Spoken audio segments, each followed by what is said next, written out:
Écoute, je vais commencer par me présenter. Moi, c'est Nathan, cofondateur de Holican Éducation Urbaine. Et aujourd'hui, on est chez Victor, plus connu sous le nom des chiens de Victor. C'est ça. Donc, personnellement, je suis éducateur et comportementaliste canin. Et toi, tu es plus pet walker, avec une casquette aussi éducation, mais tu vas nous en dire un peu plus justement. Alors moi j'ai C'est pas ce de qui nous casquette, intéresse c'est toi aujourd'hui. qui as une Oui, casquette. c'est moi qui ai le bonnet aujourd'hui. Mais moi je suis à la base promeneur de chiens. Ouais. En tout cas j'ai commencé à faire de la promenade de chiens au début de mon activité, parce que je me trouvais trop mauvais pour faire de l'éducation au début. Ok. Et depuis quelques années je fais de l'éducation aussi un petit peu à côté, mais le cœur de l'activité ça reste de la balade canine. Mais je trouve que c'est compliqué de faire de la balade canine sans avoir des notions d'éducation canine. Donc je suis très rapidement passé sur l'éducation canine aussi. Ok. Et est-ce que tu peux nous en dire un peu plus sur comment tu t'es lancé? Est-ce que tu t'es formé avec quelqu'un? Est-ce que tu as trouvé une formation en ligne comme il peut y en avoir pas mal? Comment je me suis lancé? Si on reprend chronologiquement ce qui s'est passé, moi j'étais product manager, je crée des sites web à la base. Ok. J'ai un master en stratégie digitale et management de projet. J'étais donc chez seloger.com et j'avais des douleurs de dos qui étaient atroces, j'avais trop mal depuis mon adolescence et je trouvais pas de solution. Je me suis dit, il faut que je fasse un métier qui me plaît, il faut pas que je sois derrière l'ordinateur, j'ai trop mal, j'ai trop de douleurs. Et j'ai découvert qu'il y avait un mec dans mon quartier qui promenait des chiens au canipark Ok. et qu'il en vivait. Je me suis dit, bah, c'est hyper stylé de faire ça, en fait, j'ai envie de le faire. Assez rapidement, j'ai lancé mon activité, j'ai donc créé un site web, j'ai fait un peu de communication et j'ai commencé mon activité dans le 10e arrondissement à Paris, sans formation, juste avec la cassette qui est une formation Une attestation de connaissance. qui est une assez de connaissance, exactement sur 2 jours. Euh, j'ai débuté 2 semaines avant le Covid, donc 2 semaines après, j'avais plus d'activité. C'était sympa. Et je me suis dit, ce métier il va plus exister maintenant. Les gens vont faire le télétravail, il n'y aura plus de chiens à promener, je vais devoir faire autre chose, etc. Et en fait, que nenni. Que nenni. Les gens ont tous pris un chien. Beaucoup de gens ont pris un chien pendant le Covid. En fait, il y a un pic d'activité. Et donc, je me suis lancé comme ça. Donc, j'avais fait des formations en ligne euh, un petit peu. J'avais eu 3-4 formations en ligne. J'avais vu personne en physique. Mais ça m'a suffi en tout cas pour me décider à me lancer. Je me suis formé en grande partie sur le terrain. J'étais très mauvais au début, je pense que c'était très dur comme métier. Je me suis dit, j'ai quitté mon confort et mon salaire pour faire un métier où je stresse, que les chiens se barrent. À Vincennes, je connaissais rien, je connaissais personne, je connaissais pas le bois. J'avais des bagarres de chiens avec les chiens des SDF. Je galérais, donc c'était vraiment compliqué. Et en fait, la raison elle est simple, c'est qu'il n'y a pas de formation pour. Enfin, en tout cas, il n'y avait pas de formation pour être promeneur à l'époque. Donc c'était dur au début. Dieu merci, avec l'expérience, on côtoie des gens qu'on trouve bons, on traîne un petit peu avec eux, on pique un peu leur technique, on voit ce qui se fait ailleurs. Et c'est ça qui m'a permis en grande partie de grandir sur mon activité. Mais il y avait un peu tout à faire parce qu'il n'y avait pas de connaissances là-dessus. Ok. Et du coup, aujourd'hui, je sais que tu as 2 chiens. Quand tu as commencé, tu avais déjà ta première chienne avec toi. Il me semble qu'elle t'aide un petit peu aussi sur ton activité. Comment ça se passe dans la meute? Comment tu intègres les chiens? Comment tu as intégré ta chienne aussi Ouais. à ce travail? C'est un travail pour le chien. Effectivement, j'ai commencé, j'avais déjà Uma, qui est un berger australien, lignée de famille. Euh, Pas forcément prédisposé au travail plus que ça, même si ça reste un berger australien. Et j'ai traîné avec un gars qui promenait les chiens et qui envoyait son chien récupérer des longes. Et il y avait le chien accroché au bout de la longe, du coup il ramenait le chien. Et je me suis dit, putain, mais c'est hyper stylé ça en fait. Ouais. Moi je me fais chier à courir après et en fait il y a une solution qui existe. Donc j'ai parlé un peu à ce mec-là, on a échangé un petit peu quelques connaissances. Et j'ai formé Uma au travail et assez rapidement, elle était contente de faire ce job-là et il s'avère qu'elle n'était pas mauvaise. Donc assez naturellement, elle a été conditionnée pour récupérer les longes quand il y a des chiens qui partent trop loin et elle peut faire aussi moi ce que j'appelle de l'anti-harcèlement. Donc sur des chiens qui vont monter un autre, elle peut être amenée à le faire descendre en envoyant dessus par exemple. Donc ça, c'était ce premier chien-là. Et force est de constater que c'était pas un chien de ligne de travail qui fatigue assez vite. Elle a une petite blessure à la patte qui fait que je pouvais pas la prendre tous les jours et que j'étais quand même bien attaché à cette notion de chien qui vient m'aider au travail. Du coup, j'ai pris un deuxième chien. Et pour le coup, ça, c'est pas un chien que j'ai pris pour, pour l'accompagner et l'affection. Tu remarques que la part est assez petite. Si ça n'était pas pour le travail, ça a un peu une connerie de le prendre pour avoir 2 chiens dans 25 mètres carrés, mais c'est un chien qui est vraiment dédié au travail, où là j'ai été chez un éleveur de border collie, de lignée de travail, où les parents sont champions de France, de troupeau, champions d'Europe, bref, en tout cas une génétique qui est prédisposée à travailler, alors sur mouton, sur troupeau, donc à première vue il n'y a pas grand chose à voir avec la meute, mais il y a quand même des prédispositions à aller très vite récupérer quelque chose qui est en mouvement, et c'est des chiens qui sont très disponibles pour le travail, c'est-à-dire que ok, jouer avec les congénères c'est bien, mais bosser pour un berger ou bosser pour moi, ça passe avant ce truc-là, donc c'est hyper grave d'avoir des chiens qui sont disposés à t'aider un peu en toutes circonstances, et donc je l'ai conditionné pour les mêmes choses. Ok, et ça fonctionne bien du coup, Tag est motivé. Ouais, alors Tag c'est un border, donc il est un peu autiste du travail et c'est cool. J'aurais pas pris ce chien-là encore une fois si j'avais pas cette activité-là.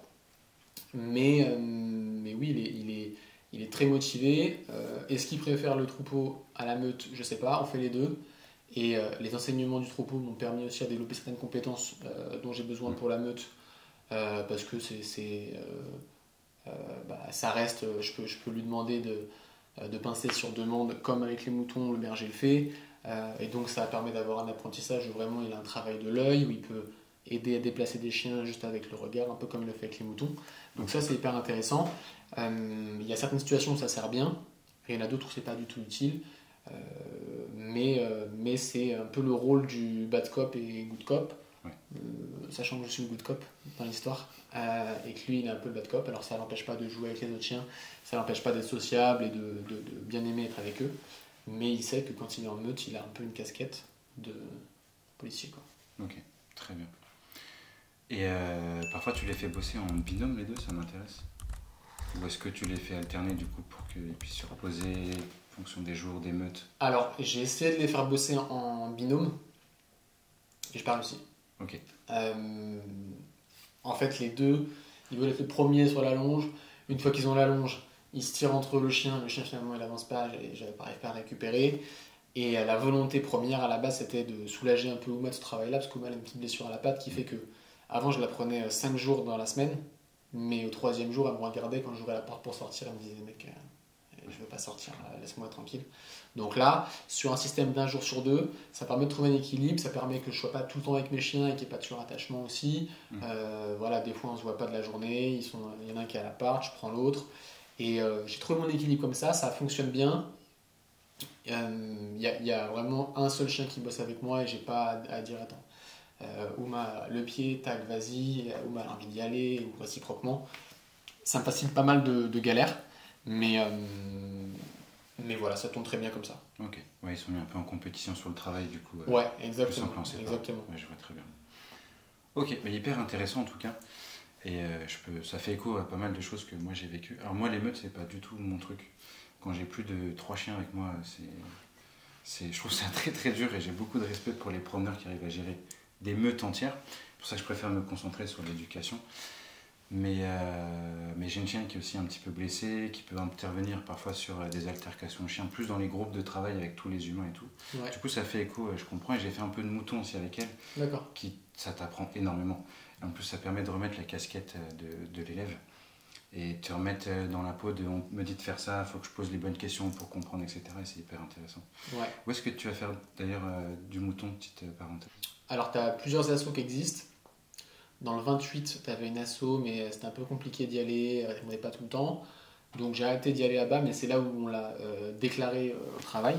Okay. C'est-à-dire que déclaré dans le monde troupeau, ça veut dire que ça y est, il a une appétence pour le bétail et il commence à avoir de l'intérêt. Il y a certains chiens, alors très très peu en ligne de travail, mais on leur présente des moutons. Il se passe rien. Il se passe rien. Et en fait, pour avoir pris le chien des bordeurs de particuliers de lignée de beauté, la plupart du temps, il se passe rien. Ou pas grand-chose. Sur une lignée de travail, en une séance, et des fois il n'y a même pas besoin, des fois à 2 mois ils sont déjà à fond sur le truc. Donc des fois je vais ici et j'ai rencontré un mec qui est livreur à Paris. Il m'a dit, mec, moi j'ai une ferme et tout, si tu veux tu prends ton chien, tu viens avec moi, je fais les troupeaux, machin. Donc le mec est livreur, il a une ferme, super sympa. Et du coup, je m'entraîne chez lui de temps en temps. Alors, je vais pas très régulièrement, tu vois, j'y vais une fois par mois, une fois tous les 2 mois. En ce moment, avec l'activité, c'est un peu compliqué d'y aller. Parce qu'il faut quand même faire 1h30 de trajet pour y aller, 1h30 pour revenir. Tu fais au moins 2 heures sur place, en fait, donc il faut que tu poses ta journée pour y aller. Mais le jeu envoie la chandelle, l'ambiance elle est bonne.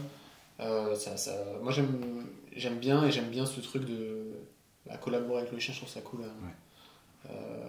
Il y a une espèce de connexion. Et j'ai un peu un fantasme sur les bergers de. Je sais pas, tu collabores avec ton chien, il t'aide, tu l'aides. Et ça c'est cool. C'est le binôme, c'est le fameux binôme. Ouais. Maintenant, même, j'ai un bâton de berger quand je marche, tu vois, en forêt. Et. Je sais pas, c'est le rêve du berger, ça. Ouais. Mais tu sais que mon nom de famille veut dire berger. Mouton. Mouton. Sûrement parce que j'ai des ancêtres bergers qui avaient des moutons. Bah, il va y avoir un écho aussi en moi qui me parle, je comprends parfaitement. Bah ouais, c'est cool. Après, ce métier-là, on peut le faire sans chien aussi. Le métier de promeneur, c'est la plupart des gens le font sans chien de travail et ça a des avantages comme des inconvénients. Moi, je te disais, je l'ai conditionné pour intervenir sur ce que je vais appeler de l'harcèlement, mais je ne l'ai pas conditionné pour intervenir sur de la séparation de conflits, qui est un truc plutôt instinctif et sur lequel il y a un peu trop de controverses et on peut vite faire des bêtises à adresser son chien à ça. Moi, voilà, je m'en sers surtout pour le rapport de longe et pour de l'harcèlement, ou quand il y a un chien qui colle le cul d'un autre toute la balade, le chien n'arrive pas à s'en dépatouiller, il ne profite pas de la balade parce qu'il a un museau dans le trou de balle toute la balade, c'est pas agréable pour personne. Et voilà, des fois il prend les mauvaises décisions, des fois il n'est pas très performant, il a des jours sans, des jours avec. On peut faire ce métier sans chien, mais juste c'est pas le même mood. C'est pas la même énergie que tu mets aussi dans ta balade. Comme tu peux être berger sans border collie, sans chien de troupeau, quoi. Mais c'est une approche qui est un peu différente et l'état d'esprit est pas le même. Le fait d'avoir dressé un chien au travail aussi, ça me crédibilise en tant que professionnel. Parce qu'en vérité, pour dresser Tag ou Uma comme ils sont dressés, tu es obligé d'avoir des compétences. Bien sûr. Et rien que par le fait que j'ai un chien de travail, ça donne confiance aux gens de il est capable de dresser les chiens comme ça, donc je crois pas qu'il aura trop de mal à prendre les bases à mon chien, quoi. C'est une partie de ton image de marque, du coup. C'est une partie de mon image de marque que j'exploite. Ça me sert en termes de communication, mais il y a une vérité qui est ça me sert aussi en termes de travail. Sur le terrain. Ok. Ouais. Et du coup, Tag, il est encore un peu jeune, il n'est pas encore mature, il a 1 an et demi, tu m'as dit. Ouais. D'un point de vue, et moi je pense que ton chien il va se développer là-dessus, tout ce qui est séparation de bagarre, pas encore, mais là pour l'instant c'est les cas d'un peu de harcèlement, comme tu l'as dit. Ouais. Il va développer, je pense, une espèce d'intelligence émotionnelle, de comprendre quand est-ce qu'il doit intervenir, et comprendre quand c'est pas la peine, ou c'est pas son rôle, ou juste il fait pas le poids aussi. Il y a certains chiens, il va pas faire le poids pour séparer, et pour intervenir, et il va comprendre de lui-même. Et ce sera à lui de venir sur te voir, te montrer quoi. Effectivement, il y a des chiens sur lesquels je ne risque pas de l'envoyer. J'ai de la chance que dans mes protocoles d'intégration, en fait, je valide pas mal de choses, notamment la réactivité congénère. Et en fait, j'ai très très peu de bagarres dans les meutes et il y a très très peu besoin d'intervenir. Et s'il y a besoin d'intervenir, je préfère le faire moi-même plutôt que mettre en danger le chien. Je doute pas qu'avec les années, il aura un peu plus les compétences pour le faire, mais je sais pas si c'est quelque chose dans lequel je vais mettre les pieds. De par l'ambiguïté on a un peu le chien régulateur, le chien médiateur, ça dépend ce qu'on appelle ça. Mais je sais pas si j'ai envie de mettre les pieds dedans et je sais pas si j'ai envie de communiquer là-dessus parce que il y a plein de gens qui ont des chiens régulateurs qui sont en fait des chiens qui créent des conflits plus que des chiens qui en règlent. Donc c'est pas un truc sur lequel je vais mettre trop les pieds dedans. Je préfère me contenter de rapports de longe et éventuellement sur cette situation des chiens qui en montrent d'autres intervenir, mais je ne me risquerai pas, je pense, après à voir ce que l'avenir réserve, mais à le faire intervenir sur ces situations-là Ou je pense que, à part à distance, mais sinon je me débrouille peut-être mieux que lui sur ces situations-là. Ok. Ça tombe bien, ça nous fait une continuité pour les questions suivantes. Tu viens de nous mentionner que tu avais des protocoles d'intégration et du coup peu de bagarres. Et ma question c'était comment ça se passe d'un point de vue gestion des chiens entre eux. Est-ce qu'ils sont autonomes? Comment tu les intègres? Et quels sont les résultats un peu? En fait, pendant très longtemps j'étais mauvais en meute. Et je me disais, les gens qui n'ont pas de problème dans leur meute, c'est parce qu'ils ont un super charisme et qu'ils sont, je sais pas, il y a une aura, un truc, une énergie, un peu comme c'était des magiciens, je sais pas quoi, ouais. Et en fait, à un moment, tu te rends compte, bah, c'est complètement faux. En fait, si le chien n'obéit pas au rappel avec le propriétaire, il n'y a aucune chance qu'il obéisse avec toi. Tu feras peut-être moins d'erreurs, tu seras peut-être plus clair dans la communication, mais tu n'as pas un pouvoir de je suis promeneur de chien, vous inquiétez pas, il va obéir avec moi. Ça, c'est un mythe qu'il faut casser, je pense. Par contre, ce qui est vrai, c'est qu'on peut avoir des meutes qui se comportent très bien si le chien il se comporte déjà très bien avec le propriétaire. Donc en fait, le rôle des tests, c'est les tests qui sont standardisés, de dire moi j'ai besoin de votre chien, s'il y a un pique-nique dans la forêt, qu'il revienne quand même. Bon bah on fait un test d'intégration, c'est est-ce que quand je mets un pique-nique par terre là, rappelez votre chien, est-ce qu'il revient? Oui, non, il revient pas, non. Bon bah on n'intègre pas ce chien tant qu'il n'arrive pas à faire ça. Okay. C'est très simple. On a besoin de quoi en forêt? On a besoin qui ne réagissent pas sur les chevaux, on a besoin qu'ils ne réagissent pas sur d'autres congénères, on a besoin qu'ils ne réagissent pas sur la bouffe par terre, sur les cyclistes, sur les joggers. Donc tout ça, on va le tester sur des tests assez standards, que j'explique dans mes formations que je vends, parce que j'en ai des formations maintenant pour les pros, ou pour les futurs pros qui veulent faire ce métier-là. Et tant qu'ils ne passent pas à ces tests-là, il n'y a pas de raison qu'il aille en meute en fait.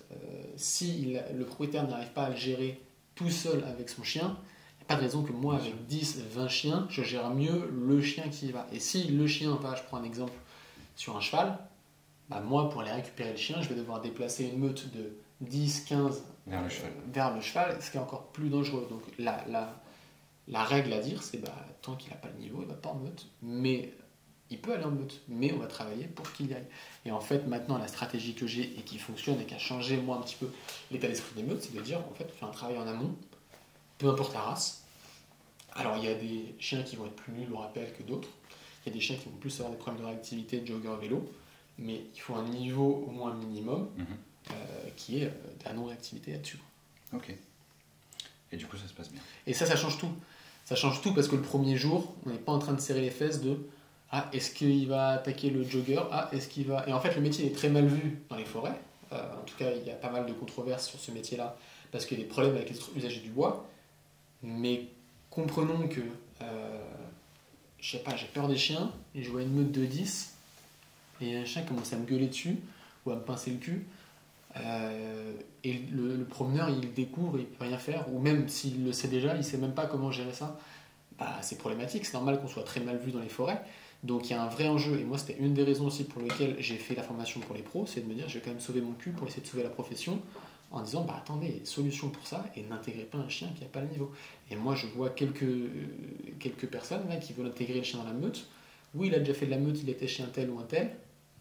Oui, mais pourtant là on vient de voir qu'il est réactif jogger, il va en meute alors qu'il fait ça. Oui, bah il se débrouille, je sais pas quoi. Bah ça va poser des soucis.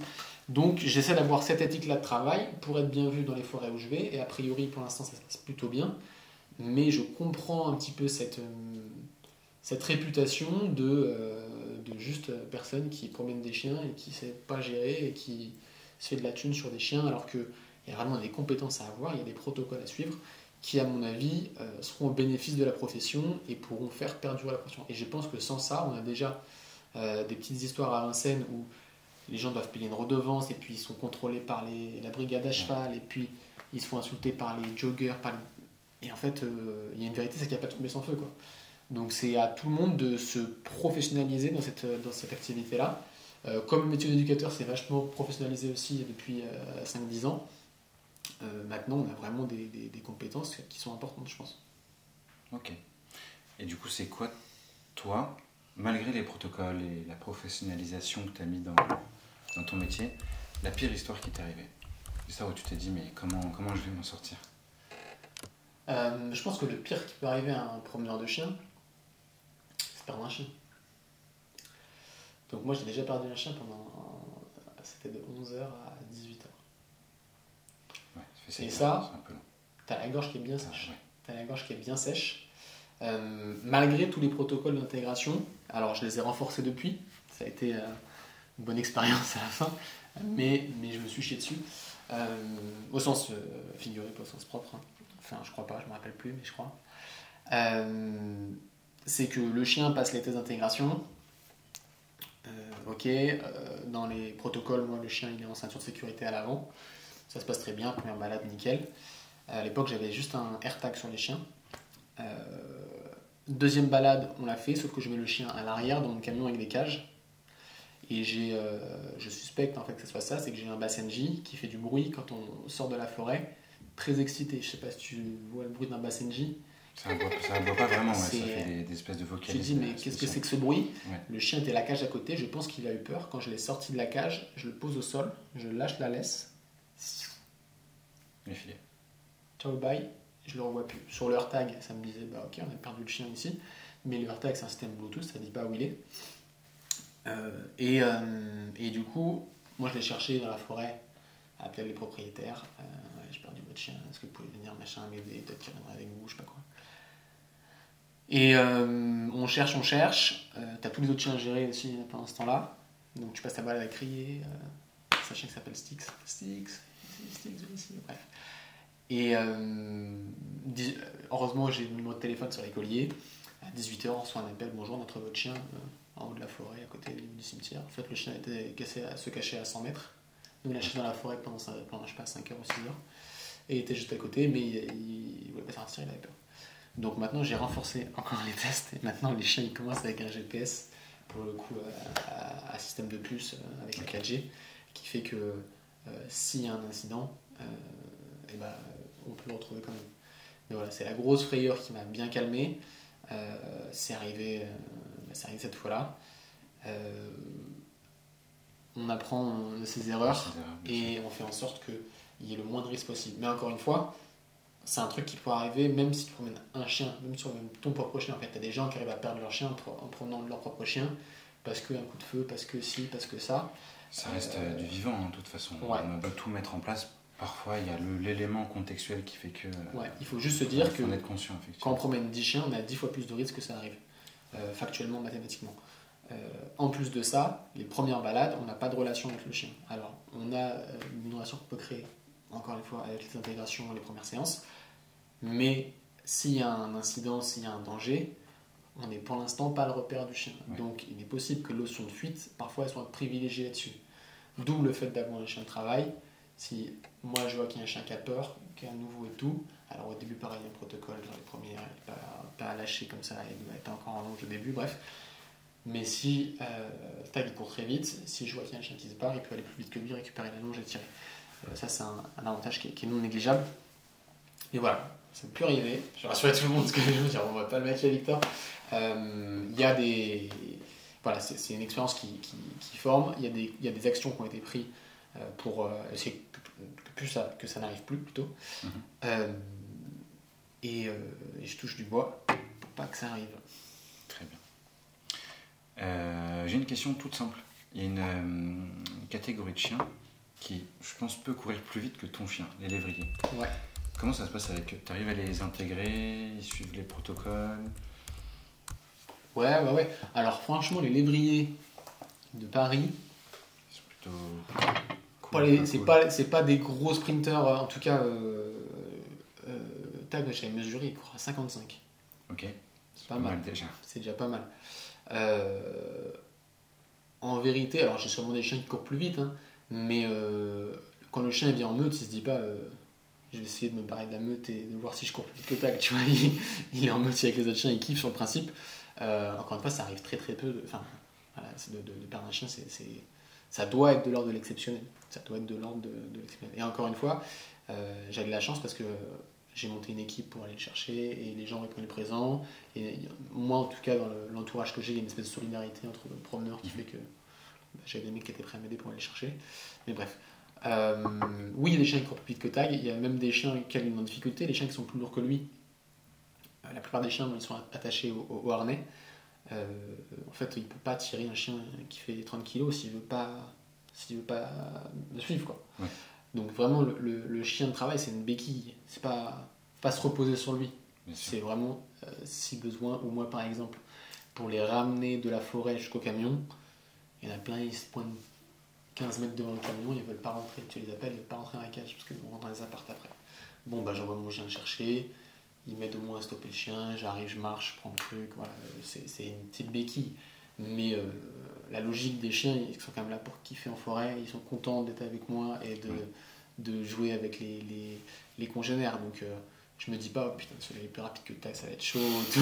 Je me dis juste, bah oui, effectivement, s'il veut partir, il part, mais il faut trouver la raison pour qu'il parte et il faut faire en sorte qu'il parte le moins. Et encore une fois, sur le début, j'ai GPS maintenant. Et je viens d'avoir de plus en plus. Là, j'ai envoyé un petit message à une société de GPS pendant un peu plus, qui m'a pas répondu, mais qui va me répondre, j'espère. On touche du bois. On touche du bois. Ok, très bonne approche en tout cas, j'apprécie grandement les explications et tout. Moi, je t'en prie. Est-ce que tu veux nous en dire un peu plus sur la formation que tu as mis en place? Je me souviens que tu avais commencé cet été, maintenant ça y est, c'est lancé. Ouais, maintenant c'est sorti. Il y a deux formules. Enfin, il y a 3 formules, mais je pense que je vais en laisser que 2. Il y a une formule 100% en ligne. Typiquement, tu as déjà une meute sur laquelle tu peux pratiquer, ou tu es trop loin et tu as une activité à faire tourner, tu ne peux pas poser une semaine pour me suivre. Et bah, cette formule-là, elle existe.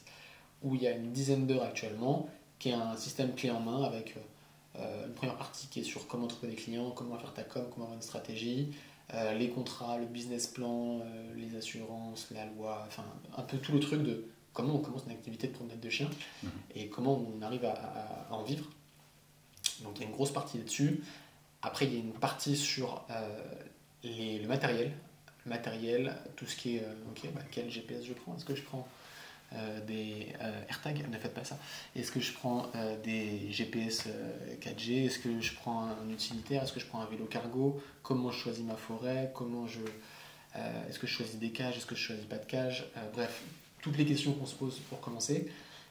J'ai eu la chance de faire un peu de vélo cargo. Moi aussi, j'ai essayé de faire activité en vélo cargo et j'ai pas réussi à en profiter. En tout cas, j'ai trop de chiens rapidement. J'étais stressé par les vols de chiens et tout. Donc bref, j'explique cette information aussi. Et il y a un troisième chapitre qui est vraiment, lui, le plus gros, qui est le terrain. Et je fonctionne par scénario, c'est comment intervenir quand on perd un chien, comment intervenir sur les chiens harceleurs, comment intervenir sur les chiens craintifs, comment intervenir en cas de blessure, comment intervenir en cas de... En fait, tous les scénarios que tu peux rencontrer, on croise un chien en laisse, on croise un chien sans laisse, on croise une autre meute, on croise... Des cavaliers. Ouais, des cavaliers, on croise des enfants en cours d'orientation. Tous ces scénarios-là, j'explique comment moi je fais. Tout ça, c'est expliqué sur la théorie en face cam, comme on fait là, mais c'est surtout illustré sur le terrain où je filme moi comment je fais vraiment. Et je ne suis pas en train de faire des belles théories comme ça en disant bah, c'est comme ça qu'il faut faire. Je montre comment on fait sur le terrain, comment ça se passe. Donc ça, c'est assez intéressant, je trouve. Moi, c'est ça que je reprochais à la formation en ligne, c'est que c'était beaucoup du bah voilà, vous faites ça, ça, ça, comme certains font sans les citer. Et je me suis dit non, en fait, il faut vraiment montrer aux gens visuellement ce qui se passe, comment on sort un chien, comment on sort une meute de chiens, comment on sécurise le parking, comment... Tout ça, c'est montré, tout ça, c'est expliqué. Et il y a une dernière partie pour ceux qui le veulent, qui est comment former son chien de travail, qui est le chapitre 4, qui est bah déjà, si toi, tu as un chien de travail, si tu n'as pas de chien de travail, tu ne peux pas le faire. Comment choisir le chien de travail, est-ce qu'on peut le faire avec un chien particulier, quelle race, etc. Comment le dresser au rapport de longe, comment le dresser à ce que j'appelle l'agressivité apprise, c'est-à-dire pouvoir déclencher l'agressivité, mesurer sur une situation donnée, quoi. Et après, il y a des podcasts exclusifs, etc. C'est magnifique. Donc, ça, c'est 100% en ligne. Ou alors, il y a l'option, on fait du 100% en ligne, plus tu me suis pendant 4 jours. Donc, moi, je travaille du mardi au vendredi. Tu me suis et tu pratiques. C'est pour les gens qui n'ont pas de meute, par exemple, ou qui peuvent se déplacer pendant une semaine, quitter leur travail, prendre des vacances, je sais pas. Et là, comme ça, ils voient concrètement ce que ça fait d'avoir une espèce d'énergie derrière soi avec 20 chiens derrière qui va rester. Moi, je suis assez connu pour faire de l'obéissance dans les balades. Donc, ils pratiquent aussi, ils peuvent se rendre compte des difficultés. On peut travailler l'intonation de la voix, on peut travailler la posture, on peut travailler tout ça quand on est en physique, ce qu'on ne peut pas faire en présentiel. Mais les deux formules existent. Et j'avais fait une dernière formule, je vais peut-être la fermer, qui est la formation en ligne, mais sans le chapitre 1, pour les gens qui ont déjà créé une société et qui veulent juste le terrain et qui ont déjà des clients, qui ont déjà les statuts, qui ont déjà fait tout ça. Ok, magnifique. Ouais. Ça donne envie. Ouais, c'est cool, ça marche bien, je suis content. J'ai des bons retours dessus. Ce que je vois, c'est que tous les gens la consomment entièrement. Il y a des formations qui sont très longues, où tu sais, tu fais 3 chapitres et tu te dis, j'ai jamais fini la formation.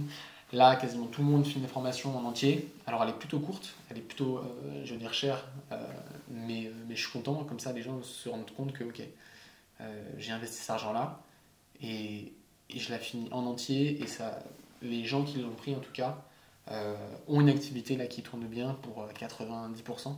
Donc, je suis très content. Ok, bah bravo. Merci. C'est très beau.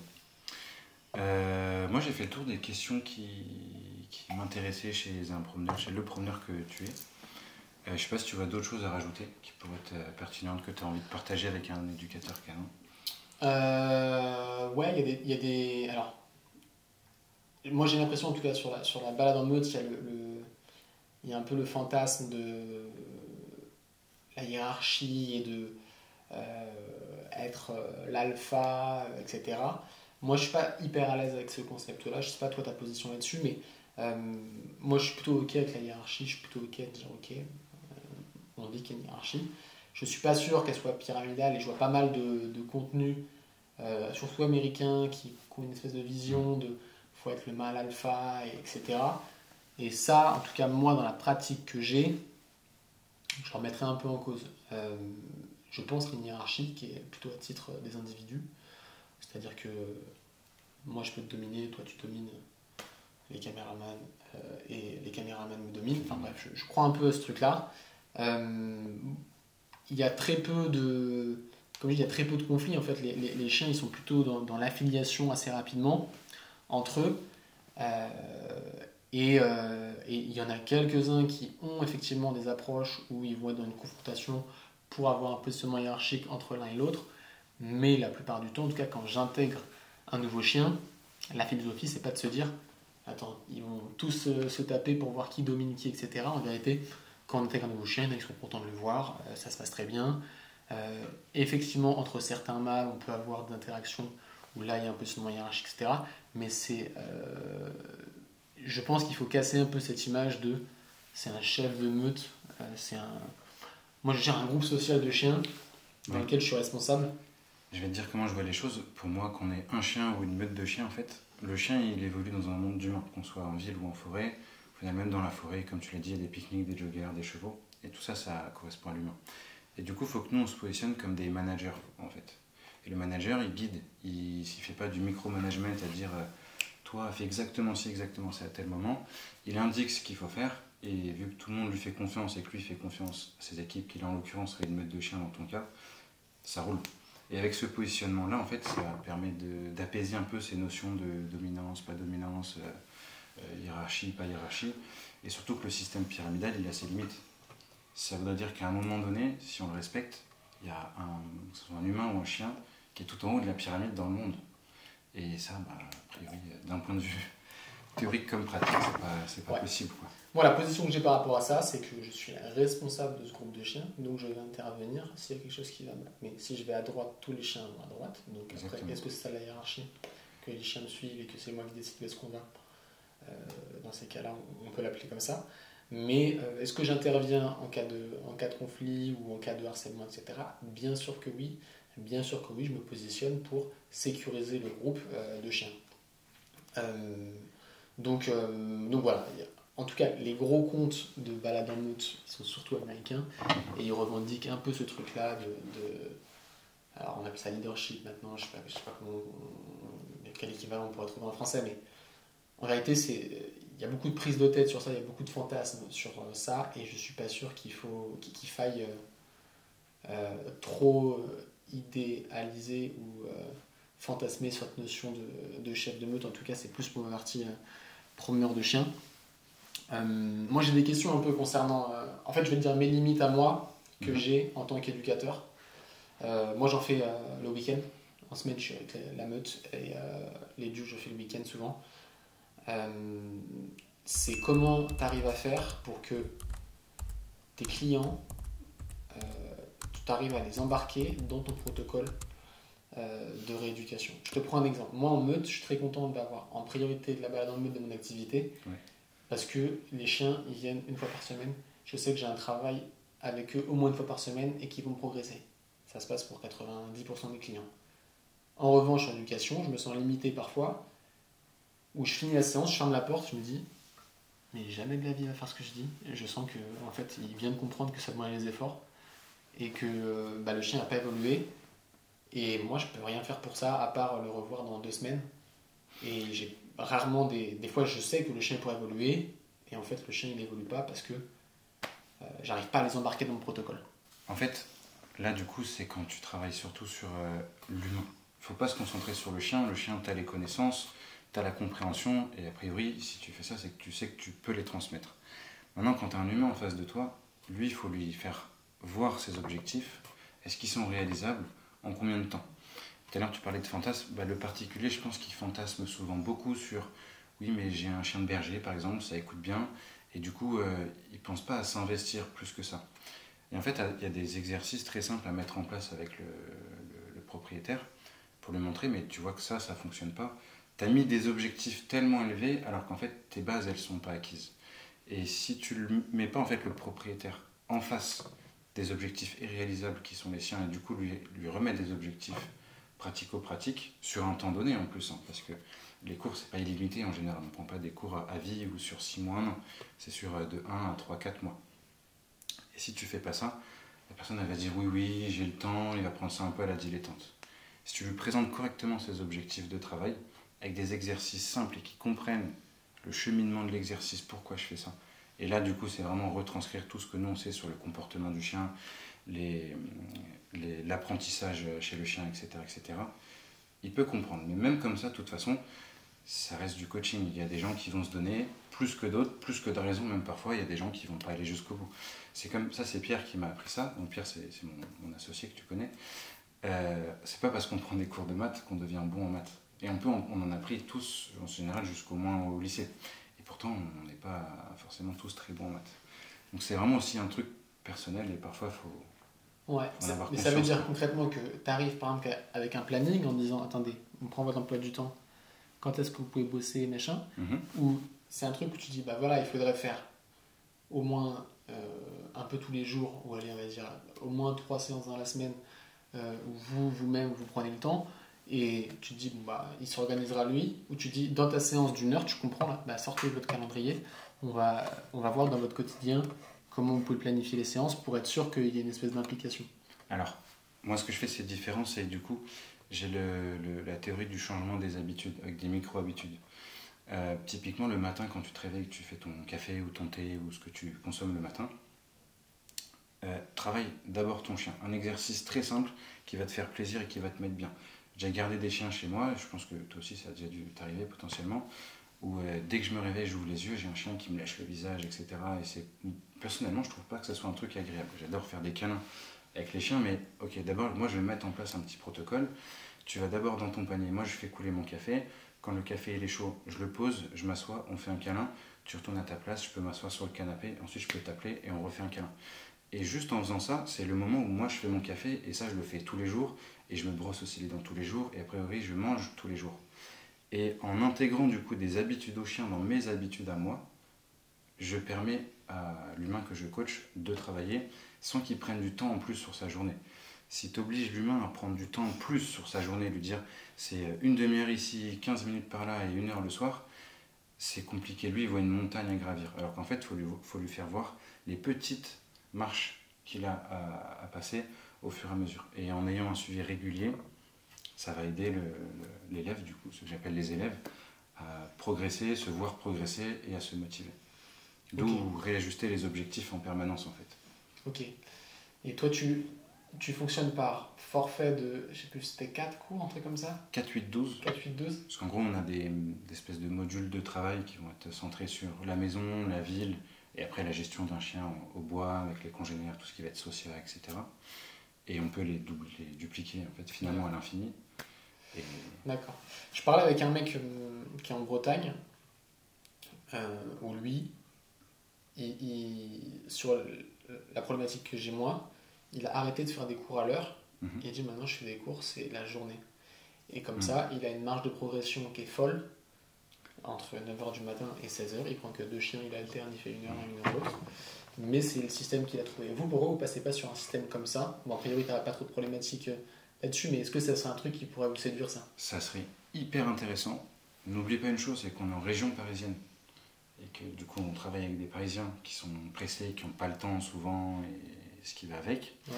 Et ça me fait penser à moi ce que je vois sur les vidéos, pour ne pas le nommer, de Esprit Dog. On me demande souvent mon avis dessus, vu que d'un point de vue marketing, il est souvent mis en avant. Et moi, j'aime bien ce qu'il fait. Pour moi, c'est un youtubeur. Aujourd'hui, c'est plus un éducateur, mais j'aime bien ce qu'il fait. Et ils me disent, mais comment il fait? Il est trop fort et tout. Mais tu te rends compte que le mec passe, là, même pas une journée, mais une semaine entière avec un chien pour le bosser correctement. Mais il a les moyens d'eux. Il a un centre, il fait venir les gens à lui. Et t'arrives à faire bosser les gens sur une journée complète. C'est un confort de fou, je pense, effectivement. De faire passer ta psychologie, de suivre le chien, de le voir évoluer en direct sur une demi-journée, une journée. Ça serait incroyable. Mais c'est compliqué à mettre en place. Vous pensez qu'un région parisienne, ce serait pas possible? C'est possible, mais ça veut dire qu'aussi nous, il faut qu'on se réserve des journées entières qui potentiellement ne seront pas remplies, alors qu'on aurait pu mettre 2, 3, 4 heures de cours par-ci par-là. C'est un pari à faire. Après, ça se fait pas trop, du coup, pourquoi pas. Moi, c'est un format qui me tente parce que c'est la grosse frustration que j'ai sur les ducs où des fois je me dis, putain, il suffit juste de mettre les efforts sur un gros temps donné. Et j'ai eu des chiens, moi, à titre personnel, qui, tu vois, à 5 mois étaient des pieds les crocs sur les gamins, tu vois, littéralement. Et en fait, en 2 semaines, tu travailles bien en 2 semaines, c'est réglé, quoi. Il y a des gens qui traînent des problématiques comme ça, qui peuvent s'entraîner que une fois par semaine, 1 heure comme ça, alors que je suis convaincu que le format condensé, tu parles d'Esprit Dog, mais effectivement, où tu as des formats aussi aux États-Unis où ils prennent le chien, des espèces de pensions d'éducation, où je te dis, travaille le chien bien pendant 1 semaine, et tu n'as plus de problématiques après, quasi, je vais dire à vie, il faut un suivi derrière, etc. Mais pour moi, le problème, tu l'as dit, en fait, c'est j'ai qu'1 heure par semaine pour travailler mon chien. Et le problème vient du fait que tu prends un chien alors que tu n'as qu'1 heure par semaine à lui accorder. Moi, sur les cours part, j'ai un truc qui me surprend toujours quand on me dit, moi, je suis dispo que le week-end. Mais comment ça se passe ta vie la semaine avec un chien? Pas au centre de Paris, tu vois, ton chien ne vit pas. Donc tes problématiques, je peux déjà en deviner la majorité finalement avant même de venir chez toi. Et le problème, il est à bosser en amont sur pourquoi vous avez pris un chien, est-ce que c'était une bonne idée, et remettre les choses en place. Et moi, je reviens toujours à ma ligne directive, là, c'est les objectifs. Là, tu t'es mis des objectifs avec ton chien, mais tu n'as pas de temps à accorder à ces objectifs, du coup, forcément, tu n'atteindras pas tes objectifs. Ouais. Moi, je pense, tu vois, je réfléchis pour moi. Tu vois, moi, j'ai des problématiques de blessures. Et je vois des kinés, donc c'est pareil, ils me donnent des devoirs et des fois j'essaie de le faire, mais je me trouve des excuses pour pas le faire, etc. Et je me dis, est-ce que si je vois, tu vois, un mec qui a un centre, je sais pas, dans le 12e, ça me prend quand même, je sais pas, 1 heure pour y aller, 1 heure pour repartir, 1 heure à faire le cours, ça me prend 3 heures. Est-ce que je me dis, si je bloque une journée et en fait on enchaîne 5 heures d'un coup, alors c'est pas un bon exemple avec la problématique de la blessure que j'ai par l'épaule, mais c'est plus facile à mon sens de dire je bloque un week-end où tu vois vraiment là plus personne, je vois plus personne, j'annule tous mes rendez-vous, tous mes trucs, que essayer de me choper 1 heure à droite à gauche et tout. Alors je sais pas, ça se trouve c'est pas vrai, mais en tout cas moi c'est pour ça aujourd'hui que je préfère le métier de promeneur que le métier d'éducateur, c'est que je me sens plus responsable des évolutions des chiens en faisant de la meute. C'est plus facile de voir une évolution le chien avant. Il n'arrivait pas à faire un stop pendant plus de 5 secondes. On a fait 3 balades et maintenant il peut faire 1 minute de stop. Bon, en fait, on a travaillé assez pour qu'on voit une évolution. Et des fois, je fais des cours, première séance, on se voit 2 semaines après, vous avez fait quoi? On n'a pas le temps, on n'a rien fait et tout. On refait le même exo, le même niveau. Et ça me frustre. Je me dis, putain, c'est parce qu'on fait vraiment pas le même métier. Quand tu fais éducateur, c'est l'humain que tu bosses. Ouais. Il faut responsabiliser l'humain, lui faire prendre conscience de l'animal qu'il a en face de lui. Donc, des fois, en fonction de la race, en plus, tu te dis, mais pourquoi vous avez pris cette race de chien? Quelle était la réflexion derrière? Il faut tout décortiquer dans leur tête. Et il faut se dire, il faut qu'on reparte sur une page blanche. Mais c'est ça, moi, qui me passionne dans mon métier. C'est d'avoir un humain en face de moi et de me dire, c'est sur l'humain que je vais tout donner pour le faire repartir de zéro. Et je vais lui trouver des solutions dans son quartier où il n'y a pas d'espace vert. Je vais essayer de lui trouver des solutions dans un appart qui n'est pas très grand, ou alors qui est grand mais exigu ou tout en longueur, pour pouvoir travailler le chien correctement en fonction des différents besoins du chien. Et ça, c'est mes défis à moi au quotidien pour le coup. Ouais. Mais est-ce que tu vois aussi les particuliers chez eux? Est-ce que tu les vois Ouais. en extérieur, en cours collectif? Alors pour le coup, j'ai pas de format de cours collectif parce que j'avais pas assez de clients au début, je pense. Alors maintenant, j'en aurai assez. Mais on a de la chance que l'éducation canine, ça marche plutôt bien. Et en fait, je suis déjà débordé en cours individuel pour me dire, je vais faire des cours collectifs. Mais c'est un truc sur lequel je vais tendre. Je pense que par la suite, on verra la stratégie maintenant que j'ai une salariée. Je ferai un peu moins de cours individuels et j'ai des formats de formation en ligne qui vont arriver sur des trucs très classiques pour lesquels on m'appelle souvent de j'ai un chien, je veux lui apprendre à aller au panier, faire ci, faire ça, machin. En vérité, tu déroules toujours le même cours quasiment à chaque chien et j'ai envie de leur dire à ces gens-là, prenez une formation en ligne, que je sois là ou pas, ça revient au même en fait. À peu de choses près, effectivement, ce ne sera pas le même service, mais en tout cas, ça permet d'aller plus vite. Sinon, je te propose que tu me les envoies. Oui, non, mais carrément, je pourrais te les envoyer, mais tu vois, dans ma zone, tu vois, je te parle 19e et tout, souvent c'est les gens qui vont avoir un objectif de faire de la meute, du coup je me sens un peu responsable de prendre le chien dès le début. Moi, la meute, je les prends à partir de 6 mois, et tu vois, sur les trucs basiques au début, du coup c'est moi qui prends en charge le truc. Mais je pense que les prochaines étapes, ça va être de dire, ok, les cours individuels, maintenant c'est des formats qui sont peut-être 3 heures, peut-être 4 heures, je sais pas, mais je vais, à mon sens en tout cas, je vais sûrement tester ça, un format plus long, voir comment je me sens par rapport à ça et voir les résultats que j'ai. Mais en tout cas, actuellement, c'est cette frustration-là que j'ai un petit peu. Et cours collectif, je pense que je vais en faire. Moi, j'ai vraiment envie de mettre l'éducation au service de mon quotidien en meute, c'est-à-dire que je vais faire des cours collectifs, sûrement au début, comme j'ai déjà fait, réservés aux gens qui sont en meute avec moi, pour que en fait, je force un peu les gens à travailler le chien le week-end pour que moi, ça soit encore plus facile dans la semaine. Et comme ça, j'ai pas à crier, je passe des semaines sympas, on est en forêt avec les chiens, on profite. Donc je pense que ça sera la stratégie dans les prochains mois. Là, je suis en train de me structurer, ça y est, je commence à ressembler à une entreprise. Donc, on verra comment j'ajuste tout ça. Mais effectivement, comme tu as dit, c'est deux métiers qui sont un peu différents sur ce que tu es capable de faire et ce que tu n'es pas capable de faire. Si tu veux te lancer dans des formats plus longs, parce que ça m'arrive quand même de rester parfois 2 heures, 2 heures et demie avec des élèves, attention à ta propre fatigue. Quand tu accompagnes de l'humain, c'est encore plus fatigant que quand tu accompagnes un ou plusieurs chiens. Ouais. Et en fonction de l'âge du chien aussi, il peut vite fatiguer aussi. Et vous, ça vous intéresserait pas, quand je dis vous, je parle de toi et Pierre, de faire un peu des formats de tu prends un chien pendant une semaine et tu le rééduques. On a déjà réfléchi à des systèmes de stage, mais plus déjà sur des demi-journées qui se suivent sur plusieurs jours que sur des journées complètes. Je trouve ça un peu long pour le chien. Et en fait, quand c'est des chiens de famille, ils ont besoin de beaucoup plus de repos que des lignes de travail ou des chiens qui sont dehors et tout. Ouais. Et plus en se centrant sur des problématiques assez importantes. Okay. Problématiques de réactivité, que ce soit congénère, humain, ou juste le mouvement, ce qui bouge, comme certains borders ou bergers tout court. En ville, là, ouais, ça peut être intéressant. On en a déjà parlé. On va voir si on met ça en place dans un futur proche. Mais ouais, plus pour les grosses problématiques que sur l'éducation classique, en tout cas. Ouais. Moi, je pense qu'en tout cas, tu parlais de Esprit Dog, les gens s'attendent à ce niveau de rapidité en termes de rééducation, et nous, on ne travaille pas dans les mêmes conditions. On n'a pas 10 stagiaires qui sont prêts à se faire attaquer par un chien et rien dire. J'exagère un peu le trait, mais c'est un peu ça. À peine.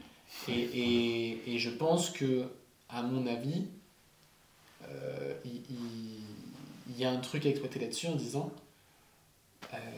en fait, venez, on bloque une semaine, ouais, on facture très cher parce que ton temps c'est de l'argent et que ça a un coût et que ça demande peut-être d'avoir des entraides entre éducateurs qui sont prêts à se faire bouffer, etc. Donc mobiliser plusieurs personnes. Enfin, il y a un truc à créer à mon avis là-dessus. J'ai un peu l'impression que on se bat pas à armes égales en fait. Et forcément, la rapidité des résultats, elle est pas la même. Après là, c'est le principe du business model de Esprit Dog. C'est-à-dire que ce qu'il arrive à montrer dans ses vidéos, ça lui permet de mieux vendre ses formations en ligne et sans être présent. Et bon, je pense que ça fonctionne. Hein.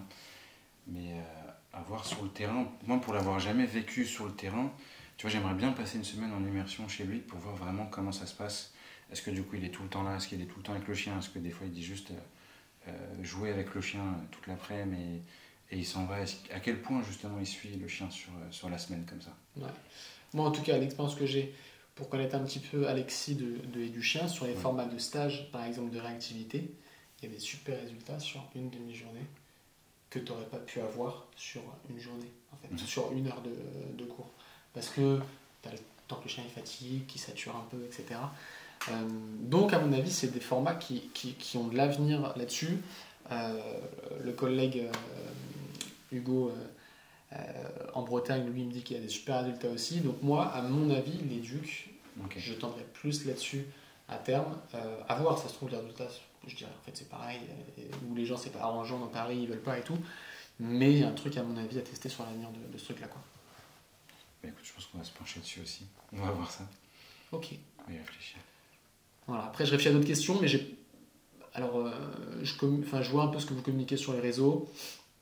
Et je trouve ça cool que vous ayez une voix sur les réseaux parce que je pense que moi, je suis un grand partisan du fait d'exprimer ce qu'on sait faire. Et si tu n'exprimes pas ce que tu sais faire, les gens ont le droit de douter que tu sois compétent ou pas.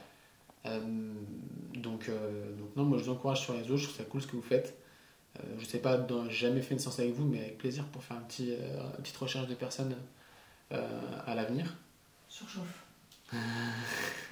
Surchauffe.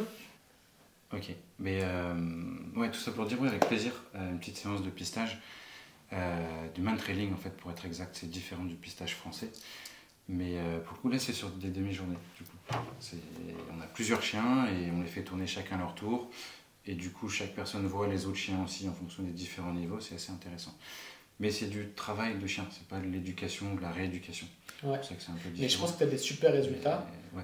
en une demi-journée sur des chiens pour avoir déjà fait des initiations. Enfin, vu des initiations, il y a des chiens lambda qui, avec une demi-journée de pistage, qui sont trop forts en fait, qui arrivent déjà à détecter des trucs. Enfin bref. Mais avec plaisir, ouais. Ça marche. Ben, on va s'organiser ça sur un week-end du coup. Ben, en tout cas, merci beaucoup. On apprécie aussi beaucoup ce que tu fais. Sinon, on ne t'aurait pas appelé pour c'est gentil, merci. Cette petite interview. Et à très vite. À très vite.